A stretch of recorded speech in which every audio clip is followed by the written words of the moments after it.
उत्तर प्रदेश के हाथरस के फुलरई गांव में मंगलवार को सत्संग के दौरान मची भगदड़ में 121 श्रद्धालुओं की मौत हो गई है। हादसे के बाद से ही इसकी वजहों के बारे में जांच चल रही है।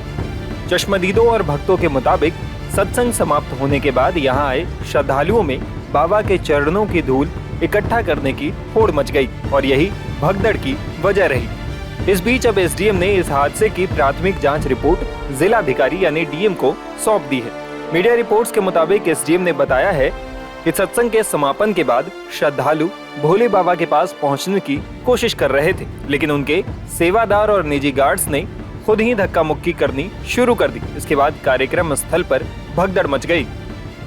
बताया जा रहा है कि बाबा के निजी गार्ड्स ब्लैक कमांडो हैं। प्राथमिक जांच रिपोर्ट में एसडीएम ने आगे बताया, सत्संग में 2 लाख से अधिक श्रद्धालु मौजूद थे। भोले बाबा लगभग दोपहर 12:30 बजे पंडाल में पहुंचे और उनका कार्यक्रम 1 घंटे तक चला। इसी बीच दोपहर करीब 1:40 पर भोले बाबा पंडाल से निकले। तभी श्रद्धालु उनके चरण की धूल छूने के लिए आगे बढ़े। लोग डिवाइडर से कूद कर बाबा की गाड़ी की तरफ दौड़ने लगे, लेकिन बाबा के निजी गार्ड्स और सेवादारों ने खुद ही धक्का मुक्की करनी शुरू कर दी। इसके बाद कुछ लोग नीचे गिर गए, फिर लोग एक दूसरे को कुचलने लगे।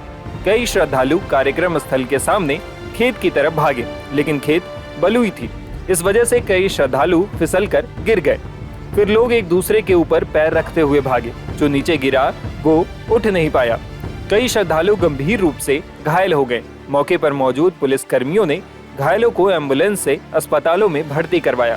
इनमें से कुछ को सामुदायिक स्वास्थ्य केंद्र में भर्ती करवाया गया, वहीं कुछ को एटा और अलीगढ़ के सरकारी अस्पताल में इलाज के लिए भेजा गया। इधर घटना की जांच के बारे में बात करते हुए सीएम योगी आदित्यनाथ ने साजिश की भी आशंका जताई है। इस मामले को दबाने का प्रयास किया, लेकिन जब उन्हें प्रशासन ने हॉस्पिटल ले जाने की कार्रवाई प्रारंभ की तो इनमें ज्यादातर सेवादार वहां से भाग गए।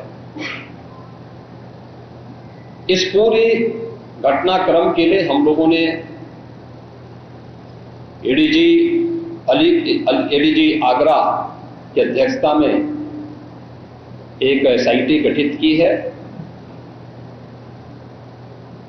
जिसने अपनी प्रारंभिक रिपोर्ट दी है और इस घटना की तह में जाने के लिए उनसे कहा गया है। बहुत सारे ऐसे पहलू हैं जिन पर जांच होनी बहुत आवश्यक है।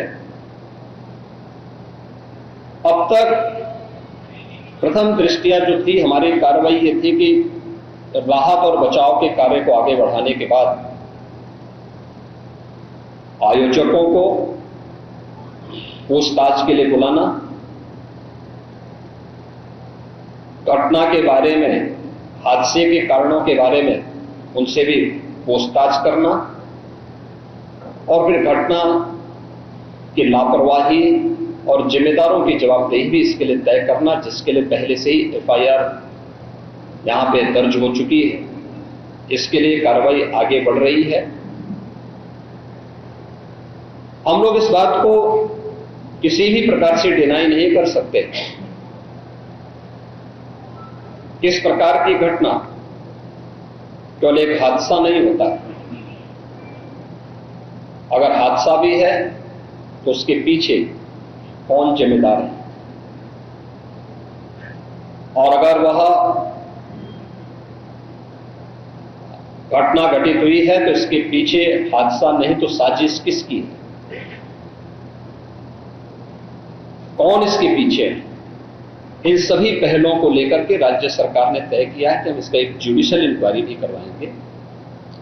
और जुडिशियल इंक्वायरी हाईकोर्ट के एक रिटायर्ड जज की अध्यक्षता में होगी, जिसमें प्रशासन और पुलिस के भी रिटायर्ड सीनियर अधिकारियों को रख करके इस पूरी घटना की तह में जाकर के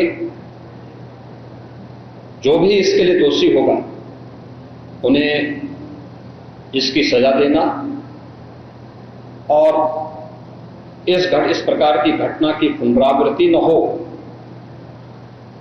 इनके बारे में एक सुझाव और एक एसओपी उनके माध्यम से बनाई जा सके, जिसे आगे इस प्रकार के किसी भी बड़े आयोजन में लागू किया जा सके।